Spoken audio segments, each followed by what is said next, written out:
अखिलेश की हम बात करें, जो अपने बाप का नहीं हुआ वो देश का होगा। पोलियो की जो दवाई थी कितने सालों में बनी थी इंडिया में, जो पाकिस्तान डिंग मारता रहता था। पाकिस्तान के बच्चे हमारा तिरंगा झंडा लेकर हमारे बच्चों के साथ में आए, तो उन माँ बाप से पूछना कि देश कहाँ पर ऊंचाइयों पर जा रहा है। हमारी सेना को ये खुली छूट है, अगर आपके ऊपर कोई अटैक करता है तो उस पर तुरंत एक्शन लें और तुरंत कार्रवाई करें। मोदी जी का परिवार तो खुद उन्होंने ये ऑप्शन उठाया ना, वही आदरणीय प्रधानमंत्री श्री नरेंद्र मोदी जी हैं, जो नीचे से नीचे वाले जो लोग हैं उनके पैर धो के, और जो ऊपर से ऊपर वाले हैं उनको साथ लेके, सबका साथ, सबका विकास और सबका विश्वास एक साथ है। आदरणीय प्रधानमंत्री मोदी जी का यही नारा है। धर्म की राजनीति, देखो हम देश की राजनीति करते हैं, कोई नहीं है टक्कर में, क्यों पड़े हो चक्कर में। उस दिल्ली में पीने को पानी नहीं है, गटरों की समस्या भरी पड़ी है और पीडब्ल्यूडी के रोड रुके पड़े हैं।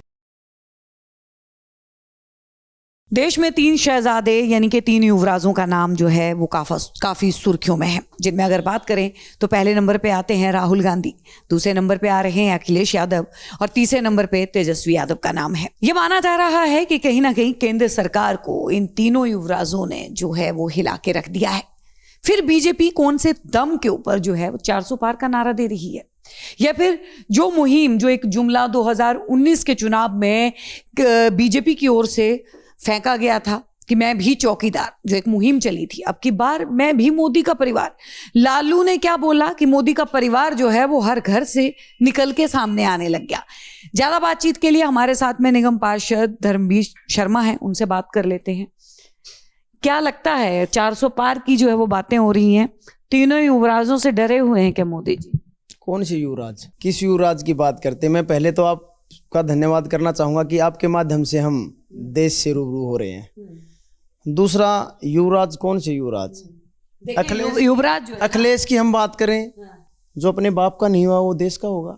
तेजस्वी यादव की बात करें, जिन्होंने पशुओं का चारा नहीं छोड़ा, जिन्होंने रेलवे को बेच दिया, वो कौन से युवराज है? चोरों की एक टोली इकट्ठी हो गई है और वो देश को लूटने के लिए तैयारी में है। और आदरणीय प्रधानमंत्री मोदी जी, आप देख रहे हैं कि कैसे भारत का नेतृत्व कर रहे हैं, विदेशों में भी भारत का डंका बज रहा है।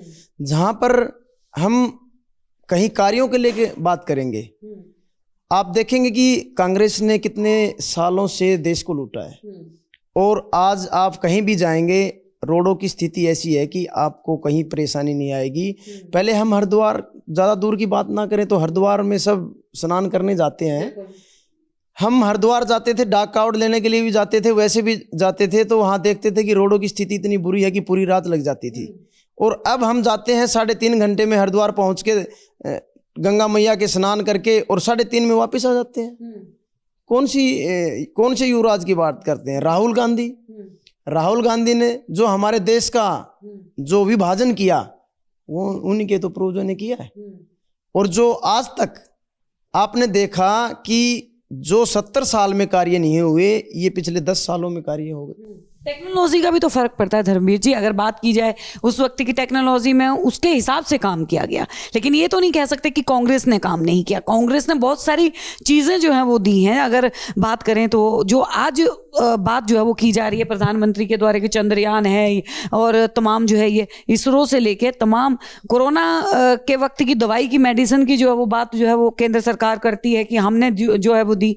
तो क्या पोलियो की दवाई आपने नहीं पी थी? अभी मैं बात करना चाहूंगा, पोलियो की जो दवाई थी कितने सालों में बनी थी इंडिया में, कितने साल लग गए थे उसमें? आपने फिर वही सवाल है टेक्नोलॉजी। आप ये देखिए ना, कोरोना काल में कितने टाइम में हमने वैक्सीन बना के आदरणीय प्रधानमंत्री मोदी जी ने पूरे देश को बचाया, और विदेशों में भी हमने वैक्सीन भेजी है, जिससे पूरे वर्ल्ड में भारत का डंका बजा।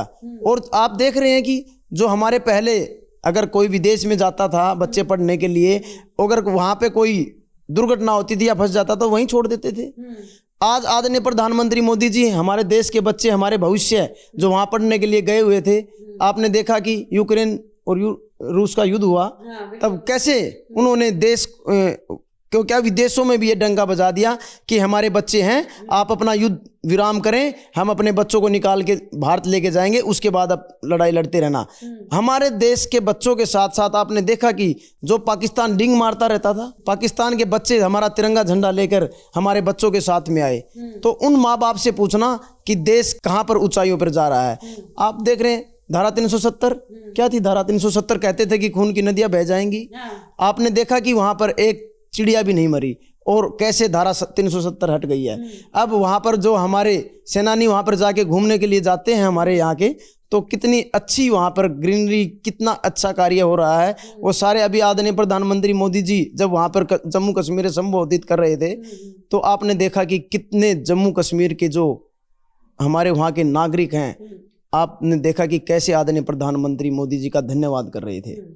ऐसे ही आप कहीं का भी उठा के देख लें।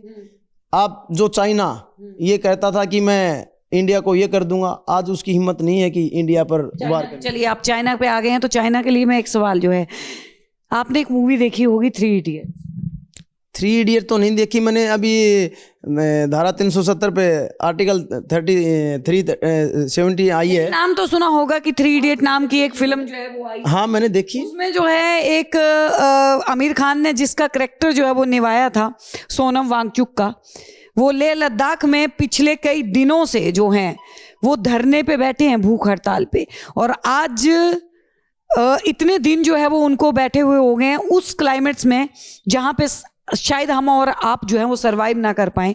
वो लोग वहाँ पे बैठे हैं, सिर्फ पूर्ण राज्य का दर्जा की वो मांग कर रहे हैं। जो फैसिलिटियां जो हैं यहाँ पे, वहाँ तक मोदी जी जो है वो क्यों नहीं पहुँच पाते? नहीं, लेह लद्दाख की बात कर रहे हैं आप। अभी जैसे जम्मू कश्मीर में आदरणीय प्रधानमंत्री मोदी जी ने धारा 370 हटाई, तो लेह लद्दाख का भी आप जाके देखिए कितना विकास हुआ है। लेह लद्दाख में जब हम पहले जाते थे घूमने के लिए और अब जाते हैं, तो वहाँ पर कोई प्रॉब्लम नहीं है। पहले जब जाते थे तो गाड़ियाँ बीच में रुक जाती थी, गाड़ियाँ कहते थे कि यहाँ पर पता नहीं किस टाइम पर यहाँ पर अटैक हो जाए। लेकिन अब हम जाते हैं वहाँ पे सुरक्षा व्यवस्था, और जो आप देख रहे हैं कि लेह लद्दाख में हमारे जो सैनिक हैं, सैनिक भाइयों को जो सुविधाएं आदरणीय प्रधानमंत्री मोदी जी की गवर्नमेंट में दी हैं, वो पहले नहीं थी। अब आप किसी भी हमारे भारत के सैनिक से ये पता करेंगे कि जब आप वहाँ पर कांग्रेस के राज में क्या आपको छूट थी? अगर कोई दूसरा देश हमारे पर अटैक करता है तो उसे खुली छूट नहीं थी। अब उनके हाथ बंधे हुए थे, पहले दिल्ली से उनको ऑर्डर मिलता था, उसके बाद में कार्रवाई होती थी। लेकिन अब हमारी सेना को ये खुली छूट है, अगर आप के ऊपर कोई अटैक करता है तो उस पर तुरंत एक्शन लें और तुरंत कार्रवाई करें। विपक्ष राफेल घोटाले की भी बात करता है। विपक्ष घोटाला अभी आप देख रहे हैं कि घोटाला जो पहले जो आप देख रहे थे कि केजरीवाल कैसे कांग्रेस को गालियां देते थे, बेटों के बच्चों की कसम खाते थे, आज वही चोर चोर इकट्ठे भाई हो गए। आपने देखा होगा कि पहले की वीडियो भी आ रही है केजरीवाल जी की और दूसरे जो ये पार्टियां हैं उनकी। आपने देख के पता लगता होगा कि जो सारे चोर थे, एक राजा को जो एक देश का नेतृत्व कर रहा है, जो देश को आगे बढ़ा रहा है, उसको हटाने के लिए उनमें ये नहीं पता कि कौन प्रधानमंत्री बनेगा, कल न सरकार बने और तुरंत गिर जाए। वो तो अपनी लड़ाई लड़ रहे हैं, अपने परिवार की लड़ाई लड़ रहे हैं। लेकिन अभी जिस तरह लालू यादव जी कह रहे थे कि मैं मोदी जी का परिवार नहीं है, अरे मोदी जी का 140 करोड़ की जो जनसंख्या है, ये मोदी जी का ही तो परिवार है। मोदी जी को उसी को तो लेके लड़ाई लड़ रहे हैं। नारा जो है वो 2024 के चुनाव का जो मोदी का परिवार फेंक दिया। मोदी जी का परिवार तो खुद उन्होंने ये ऑप्शन उठाया ना, उन्होंने खुद ये क्वेश्चन किया कि हमारे पास परिवार है। अरे परिवार तुम्हारे पास है, तुम्हारा बेटा उप मुख्यमंत्री बना दिया, राबड़ी मुख्यमंत्री बना दी, तू खुद मुख्यमंत्री रह लिए। अरे भैया, देश में जनता और भी है जो देश की सेवा कर रही है। देश की सेवा करने वाले नागरिकों को आगे आने दो। ये लूट खसोट है, ये बंद करो। और जैसे आदरणीय प्रधानमंत्री मोदी जी देश का नेतृत्व करके देश को आगे बढ़ा रहे हैं, ऐसे ही हमारे देश को आगे बढ़ने दो। क्योंकि आपने देखा होगा, मैं ये नहीं किसी जाति पे वो नहीं डाल रहा, लेकिन आप यूपी में चले जाएं, यूपी में कितनी सुरक्षा व्यवस्था है। हम पहले जाते थे, मेरे साथ में मकान में एक भैया हैं हमारे जो अभी पीछे जिला अध्यक्ष भी रहे हैं, वो उनकी मिसेज यूपी से ही है। जब हम उनके ससुराल में गए तो उन्होंने ये कहा कि भैया 7 बजे से पहले अगर हम उनके घर पहुंच जाते हैं तो ठीक है, नहीं तो दिल्ली रुकना पड़ेगा। लेकिन आज आप 24 घंटे किसी टाइम भी यूपी में चले जाएं, कोई दिक्कत नहीं है, कोई परेशानी नहीं है। अभी पीछे किसानों का वो चल रहा था, किसानों से बात हुई वहाँ, आप लोगों ने देखा कि कैसे जब किसान खेत में काम कर रहे थे तो उनसे बातचीत चल रही थी आपके न्यूज़ के माध्यम से ही। किसान कहते थे कि जब हम ईख के जो किला होता है, ईख बो रखी हमने, अगर उसके दूसरी तरफ हम हमारी बुग्गी खड़ी कर देते थे तो रात दिन में ही चोरी हो जाती थी। और अब बुग्गी तो दूर है, एक ईख की पुली नहीं उठती, एक गन्ना नहीं टूटता। लेकिन यही है, हम देश को आगे बढ़ाने का कार्य कर रहे हैं और आदरणीय प्रधानमंत्री मोदी जी के नेतृत्व में देश ऊंचाइयों पर जा रहा है। हर समाज, हर क्षेत्र के नागरिक आदरणीय प्रधानमंत्री मोदी जी के कार्य से खुश हैं और ऐसे ही हम भारत के नेतृत्व के लिए अपनी कहीं भी जिम्मेवारी से पीछे नहीं हटेंगे, उसके लिए चाहे हमने कुछ भी करना पड़े। और आपने देखा कि कश्मीर में जो अभी आपने धारा 370 पे एक मूवी आई है, जब हमने देखा उसकी असलियत, जो कांग्रेस के कार्यकाल में जो फाइलों में से पेज निकाल दिए जाते थे और आज आदरणीय प्रधानमंत्री मोदी जी के नेतृत्व में हमारा देश जो पहले सोने की चिड़िया कहलाता था, ऐसे ही दोबारा सोने की चिड़िया कहलाएगा। मैं आदरणीय मोदी जी का और पूरे देशवासियों का बहुत बहुत दिल की गहराइयों से धन्यवाद। एक सवाल जो है मैं और लेती हूँ। राहुल गांधी भारत जोड़ो न्याय यात्रा निकाल रहे हैं।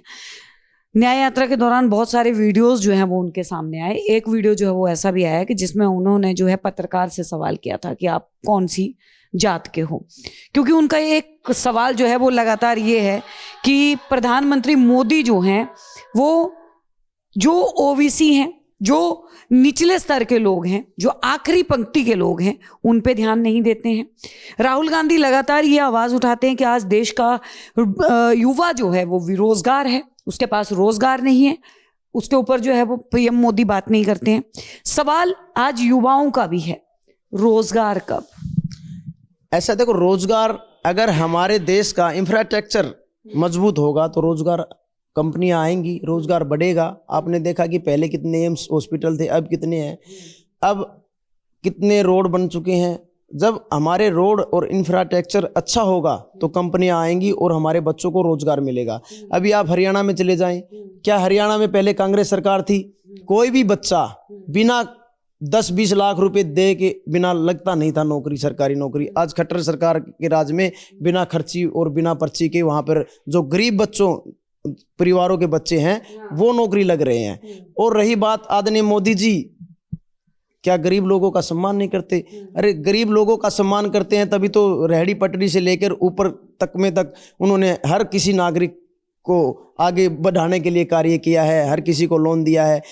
वही आदरणीय प्रधानमंत्री श्री नरेंद्र मोदी जी हैं जो नीचे से नीचे वाले जो लोग हैं उनके पैर धोके और जो ऊपर से ऊपर वाले हैं उनको साथ लेके, सबका साथ, सबका विकास और सबका विश्वास एक साथ है आदरणीय प्रधानमंत्री मोदी जी का, यही नारा है। लगातार ये भी आरोप लगा कि जो है धर्म की राजनीति बीजेपी कर रही है।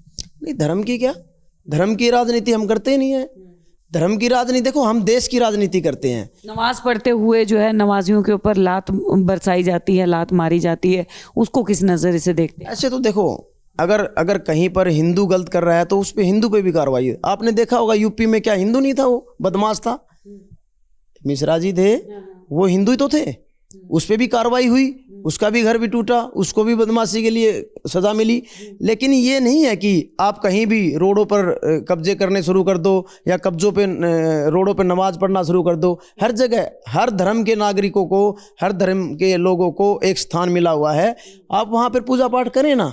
क्या ये नहीं है कि हमारे बच्चे, जब मंदिरों में तो माइक या लाउड स्पीकर चलते थे उनको बंद करवा दिया जाता था, और आज जब मस्जिदों में लाउड स्पीकर चलते हैं, आजान होते हैं, तो उसमें कोई कार्रवाई नहीं होती।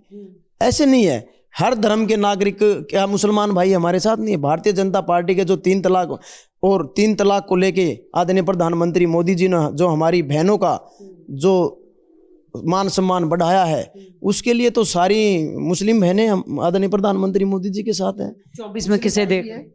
24 तो हम, आदरणीय मोदी जी ने तो 370 जैसे कहा है, 370 हमने लेके चलना है, हम तो 405 लेके चल रहे हैं। 405 सीट क्रॉस करके हम भारत का नेतृत्व और आगे लेके जाएंगे, और हमारे जो भारत का नाम है वो पूरे विश्व में आप सातों सीटों पे कैसे देख रहे हैं? क्योंकि अगर बात करें तो आम आदमी पार्टी और कांग्रेस में जो 3 से 4 का जो आपस में बंटवारा हुआ, उसमें बीजेपी दोनों पार्टियों को टक्कर देने के लिए पूरी तरह से तैयार है। कोई नहीं है टक्कर में, क्यों पड़े हो चक्कर में।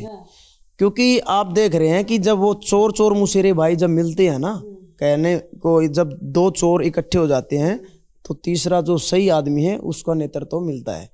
आप देख रहे हैं कि कैसे आदरणीय प्रधानमंत्री मोदी जी के नेतृत्व में अभी हमारे केंद्र सरकार ने गांव में, जो दिल्ली के गांव हैं, 900 करोड़ रुपए जो कार्यों के लिए दिए हैं। क्या केजरीवाल सरकार ने यहाँ पे कोई कार्य करवाया है? कोई नया फ्लाईओवर या नया स्कूल, कोई नया रोड? आप जाएंगे, दूर मत जाओ ना, आप कंझावला की तरफ चले जाएं। कंझावला जाते जाते आपको 4-5 घंटे लग जाएंगे। रोडों की स्थिति ऐसी हो चुकी है, हॉस्पिटलों की स्थिति। आज आप अंबेडकर हॉस्पिटल पे आज एक कार्य चल रहा था, जो उसमें हमारी बहन बेटियों के साथ में जो वहाँ के एक मुस्लिम समाज के जो प्रोफेसर थे, उन्होंने हमारी बेटियों के साथ गलत व्यवहार किया है, तो उसको लेके आज प्रोटेस्ट था। क्यों ना केजरीवाल की सरकार के अंडर है, उसमें सारे गलत काम होते हैं, उसमें अपने ठेकेदार बिठा रखे हैं, पैसे लेके एक गरीब आदमी जाता है इलाज करवाने के लिए, पैसे मांगते हैं, उसको एडमिट नहीं किया जाता। ये केजरीवाल की नीति है और केजरीवाल जी एडवर्टाइजमेंट पे ध्यान है, ना कि उसका देश के विकास पे, दिल्ली के विकास पे। और आदरणीय प्रधानमंत्री मोदी जी तो ऐसे ही विकास के कार्यों में आगे बढ़ाते रहेंगे देश को।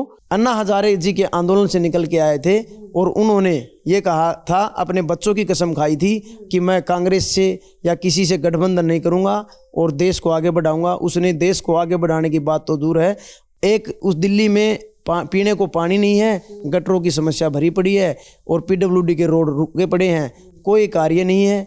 लोगों को बस एडवर्टाइजमेंट के माध्यम से वो कर रहा है, बोर्डों पे अपना काम कर रहा है, अपने महल बनाने में जोर दे रहा है और कोई यहाँ पर कार्य नहीं हो रहा। बहुत बहुत धन्यवाद। तो देखिए हमारे साथ में जो है वो इस वक्त धर्मवीर शर्मा जी जो है वो जुड़े हुए थे। लगातार तमाम मुद्दों के ऊपर हमने बात करी और बहुत जल्द लोकसभा का चुनाव जो है वो होने जा रहा है। हालांकि जिस चरण में जो है उस वक्त के लिए दिल्ली में खास तौर पे जो है वो काफ़ी वक्त यहाँ पे प्रत्याशियों को मिला है। अब देखना ये है कि वो जनता के बीच में कितना विश्वास अपना कायम कर पाते हैं। बने रहिए। आप देख रहे हैं सौगंध टीवी, सौगंध वतन की।